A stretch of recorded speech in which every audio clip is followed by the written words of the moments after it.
they started, but they didn't finish it, the Rwanda flight, and you've both got views on this.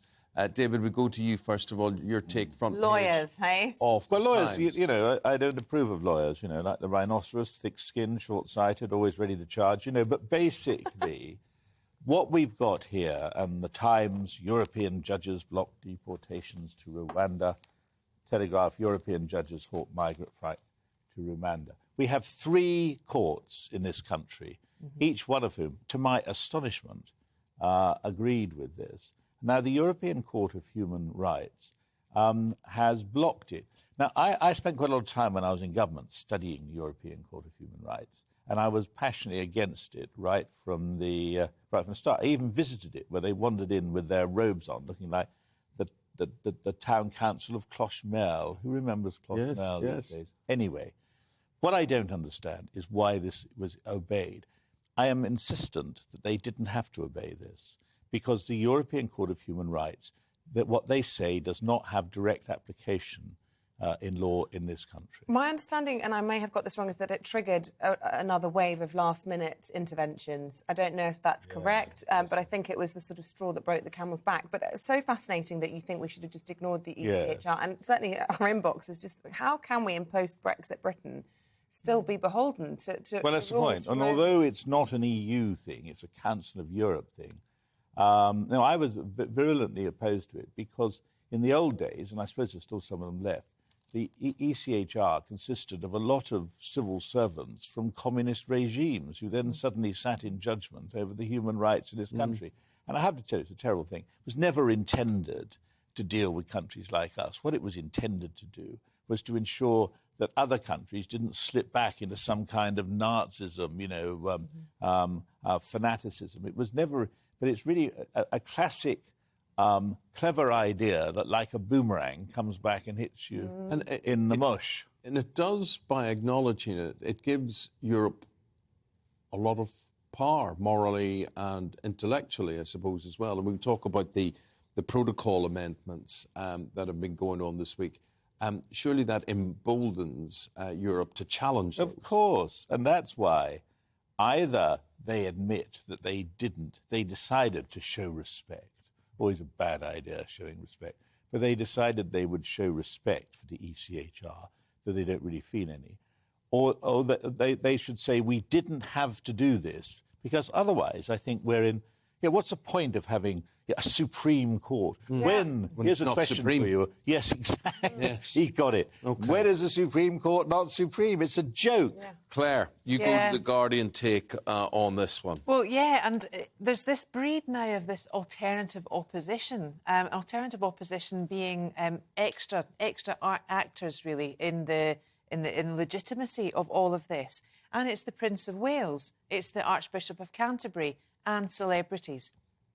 So not only do we have the 3 courts in this country that said, yeah, it can go ahead, and then being vetoed by the legitimacy of the Europe post-Brexit Britain, we've now got the Prince of Wales, who came out and said it was appalling over the weekend. And this has been told. I mean, everyone is over this rhetoric.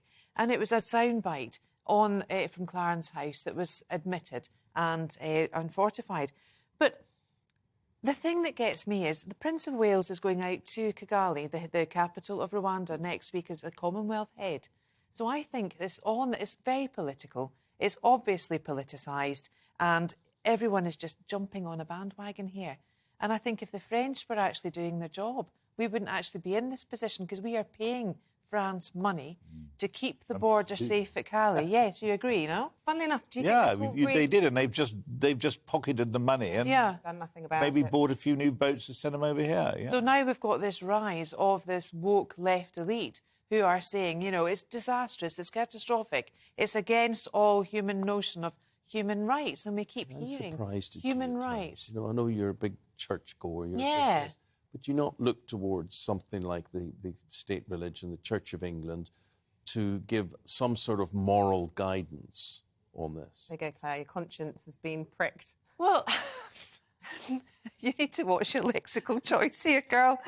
I just think that, well, look, the world is for everybody, right? We don't have ownership on countries or anything else, but when we're trying to govern and we're trying to, I would go further and say it's actually people's safety we're trying to help here. Exactly. It's not about human rights, it's about human safety.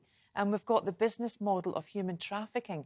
That, to me, is more abhorrent than sending people, particularly, it's saying now, to a place of safety, Kigali in Rwanda, where it's more safe than crossing the channel. But can I just chip in one thing, because I've been getting more and more angry. I've had to shove my blood pressure pills down my throat.